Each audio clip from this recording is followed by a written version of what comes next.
Welcome back to The World Today. We're going around the world now. The next Commonwealth Heads of Government meeting, CHOGM for short, may be weeks away, but preparations are in place for Rwanda, this year's host, to welcome leaders from member countries. CHOGM 2022 will be the 26th meeting of the heads of governments of the Commonwealth nations. It was originally scheduled for June 26th to the 27th, but was postponed twice by various fora. Now it is set to hold from Monday, June 20th to June 26th at the Kigali Convention Center. Right, but we have joining us now the Rwandan ambassador to Nigeria, Ambassador Stanislas Kamanzi, to put some spotlight on it and to talk about other issues in Rwanda. Ambassador, thank you for being here. Pleasure joining in. And you're coming at a time, when we're also discussing, the war in Ukraine, interestingly, which is affecting everywhere else in the world. How has Rwanda been affected by this Russian invasion of Ukraine, or do you see it as an invasion? Well, it's a war, definitely. It was an invasion, and it's due to problems that are of concern to both Russia and Ukraine, and it has to be seen as such.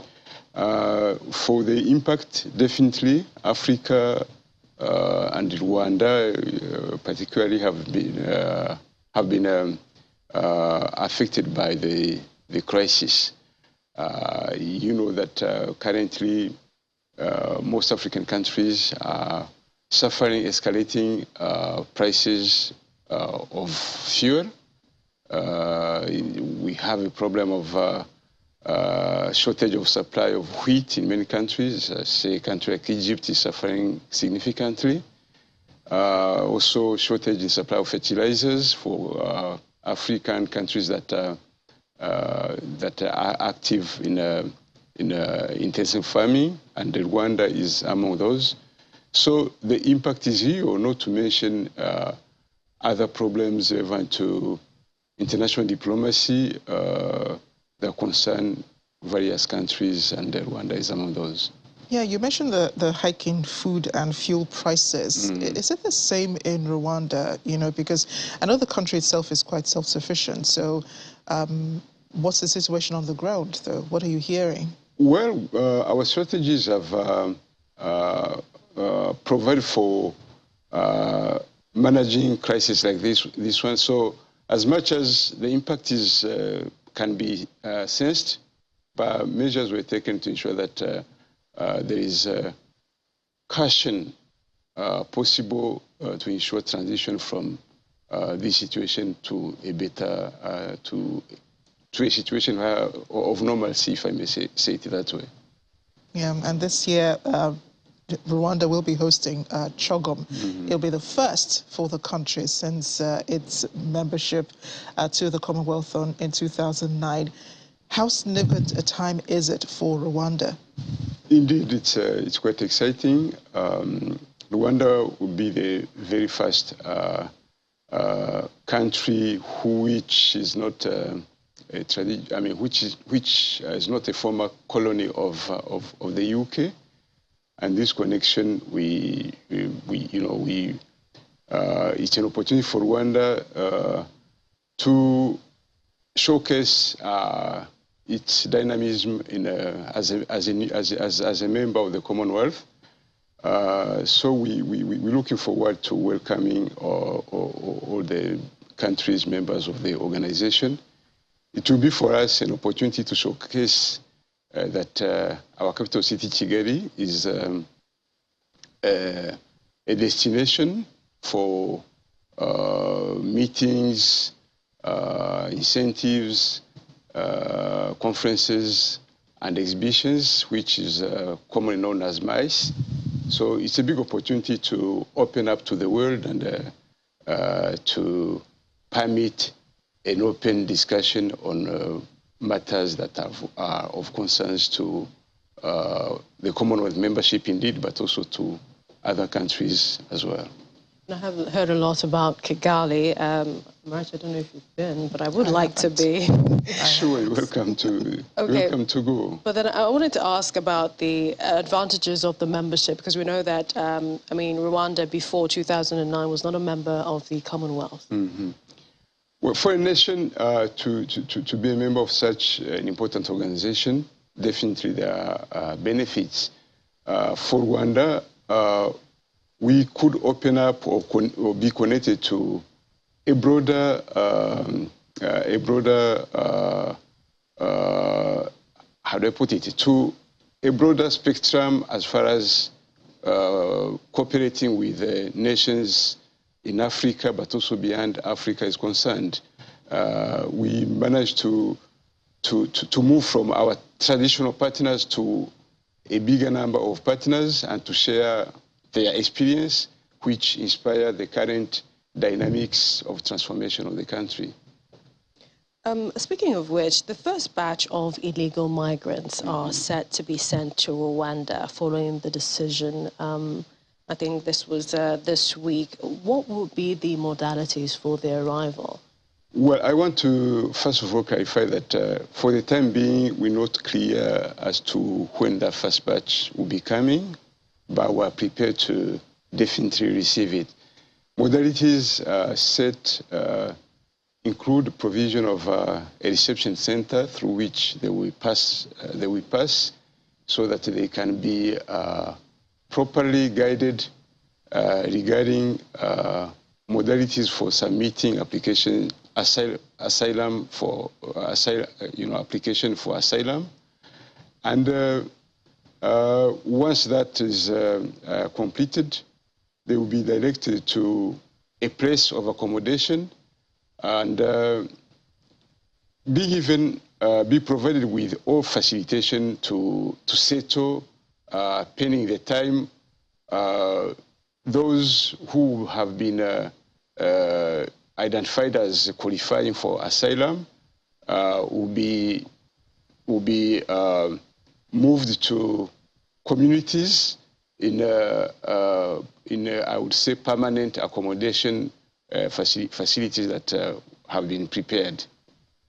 Those who won't qualify also will be facilitated to be accepted to stay as refugees, and even also provided with necessary facilitation for them to settle in that capacity under that status. I'm just wondering, what if there are Nigerians in that batch that are coming back? What will happen to them? Well, they are welcome like any other citizens of other countries. They will be welcome to, under the conditions that will be provided, that have been provided for. Okay, and we can't, of course, complete this interview without asking you where we are at when it comes to Nigeria-Rwanda relations. Oh, they're fantastic. The most, the most up-to-date highlight in that regard is the recent signing of the establishment of a joint permanent commission, which happened in Kigali and which was attended on the part of Nigeria by the Nigerian Minister of State at the Ministry of Foreign Affairs. And that the agreement that was signed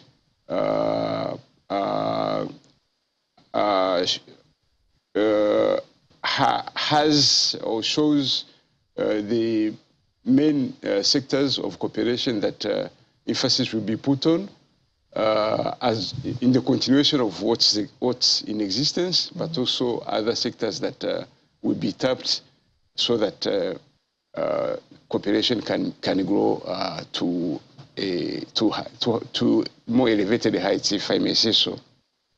But I must tell you that we're very glad that starting from highest level, our leaders have been in sync on matters that concern Africa, that concern the world, but also on matters of common interest as far as the two countries are concerned. No doubt about that.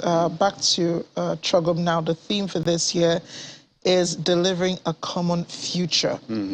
What does that mean for Rwanda? How are you interpreting this? It means a lot. Well, I will start, for instance, from the perspective of Africa, where, of course, Rwanda is.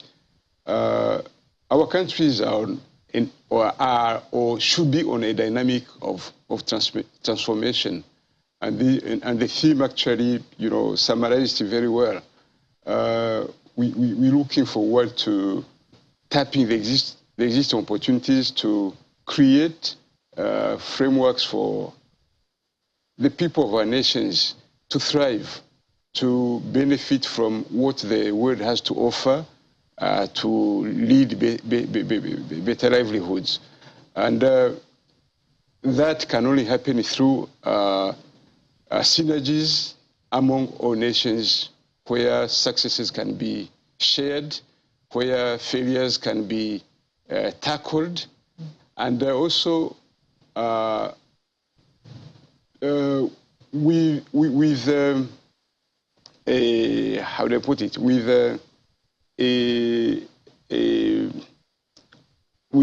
a sense of agency to also collaborate in tackling the identified problems to date. We might cite, for instance, the problems relevant to climate change.